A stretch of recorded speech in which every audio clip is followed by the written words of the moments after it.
Hello everyone, today I will show you how to change or edit circle font color in a PDF file using Adobe Acrobat Pro DC. This is a PDF file and now I will say this circle font color.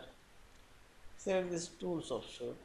Now select comment option and click on this circle and click right button, and here you will find this properties option,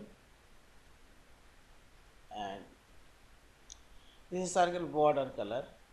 I'll say border color and see this, and this is border thickness, and this is circle fill color option. Now you can change fill color, and if you choose your other color, if you want,